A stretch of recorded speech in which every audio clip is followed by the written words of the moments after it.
So, we've been talking this month about the paper pile, the work bag shadow, that stack of essays you just might have taken to the ice cream social or the Super Bowl party or the beach vacation, the bar, the hospital.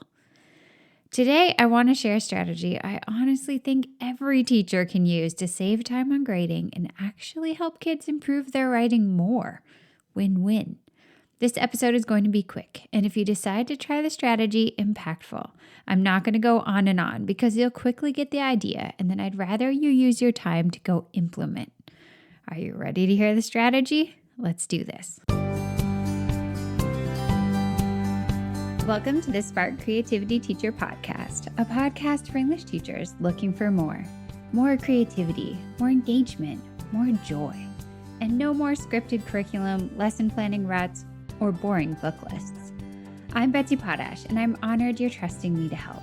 You're not alone on this creative journey anymore. So we all know there are certain errors that come up time and time again. If you teach middle schoolers, you probably use margin space in about 1,000 papers to explain again the idea that they need to connect their evidence to their point, making the argument clear. If you teach older kids, perhaps you've walked around the "be sure your thesis is arguable" block so many times you could write the commentary in your sleep. And then there are the little things like writing in the present tense, how to cite quotations, and using precise language instead of making mention of things and stuff. What I want to suggest today is that you never, ever rewrite the fixes for these common errors in the margins of students' writing again. Instead, I want you to create a hyperdoc featuring each of these errors on its own page with its own fix, and then referring your students to this hyperdoc whenever they make one of these errors.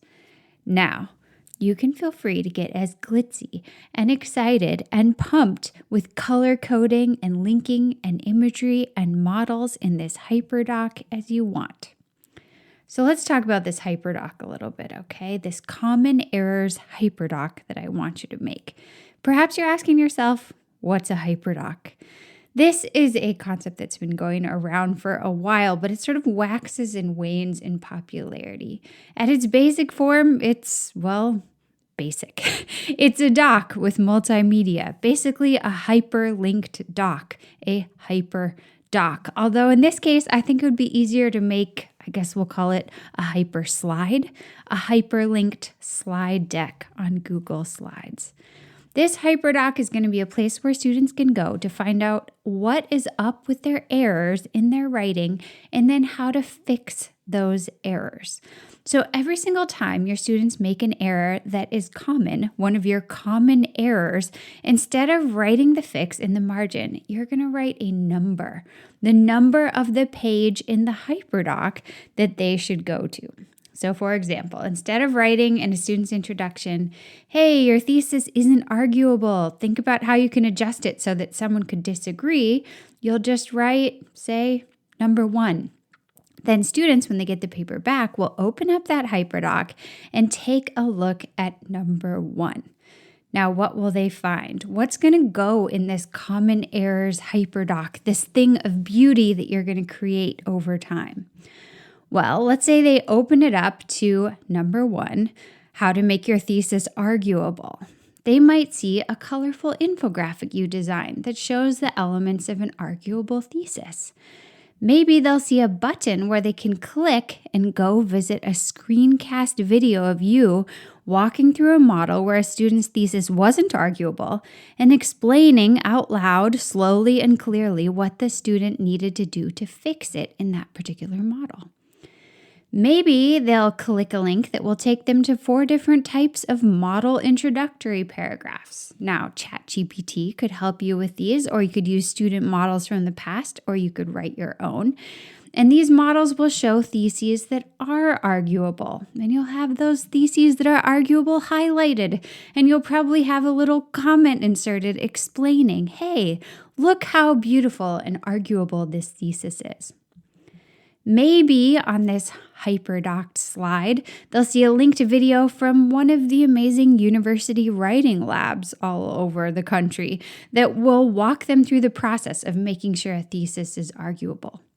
Maybe they'll see all this stuff on your amazing first slide of your Hyperdoc, because little by little, you're going to add every fantastic resource that you find, and you're going to be making these resources as well, and you're just going to link them all from this master slide that all students can use to fix this common problem.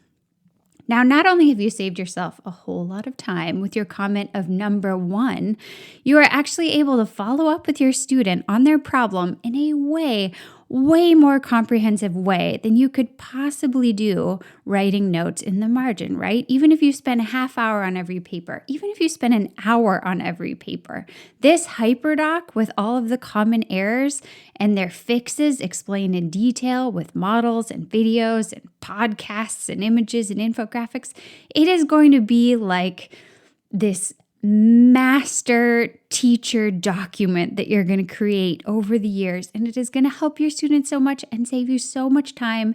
And you are not going to have to spend a half hour or hour grading every single paper. So let's talk a little bit about the process of making this Hyperdoc, because maybe it sounds really intimidating. Okay, I get that. I get that it might sound really intimidating. For me, who's really into curriculum, it sounds kind of exciting. I kind of want to stop everything I'm doing and spend a week making this Hyperdoc, but that is generally not realistic.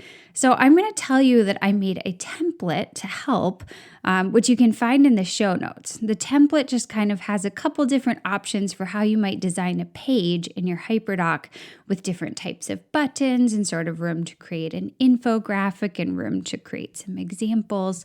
You could use my template to make all the pages in your Hyperdoc, but you don't have to. You can create it however you want. The other thing is you can definitely start small. Maybe there are 3 errors you're seeing right now that are just everywhere, right? Your students are making these 3 errors all the time. This year, make your Hyperdoc have 3 pages about these 3 crucial big errors, the ones that you're spending so much time correcting.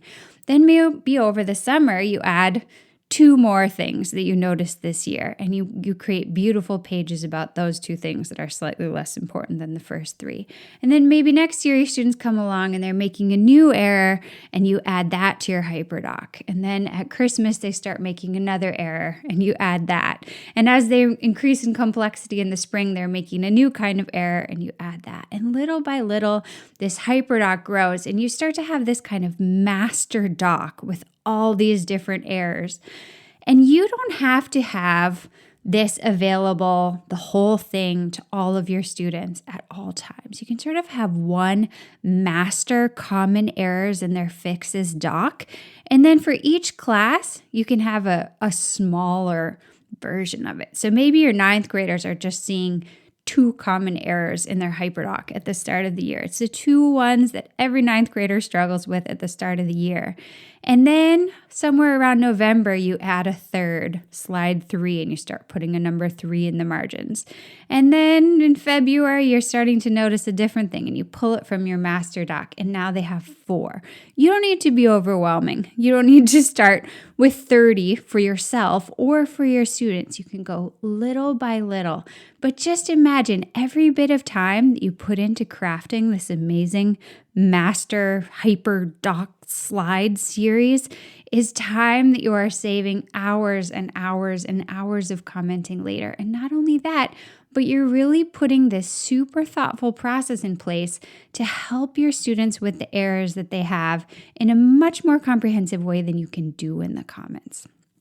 Now, last but not least, I want to say, will it be enough to put the numbers in the comments and pass those papers back? Probably not.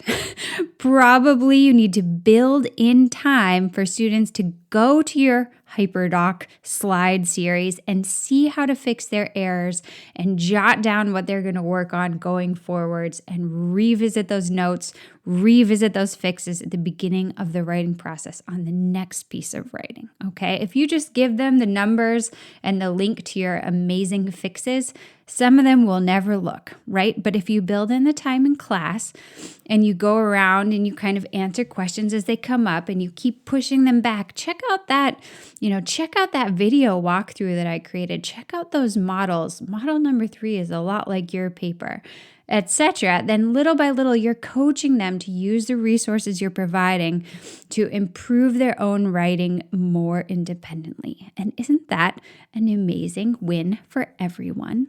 Thanks so much for joining me today to talk about a project that I am really excited about and that I hope you are too. I hope you're going to go create the very first slide in your grand master document of common errors and their fixes. And then you're going to be well on your way to really changing your grading process and making it easier for you at the same time that you really truly do help your students become more independent in improving their own writing. Until next time, take care of yourself and stay creative.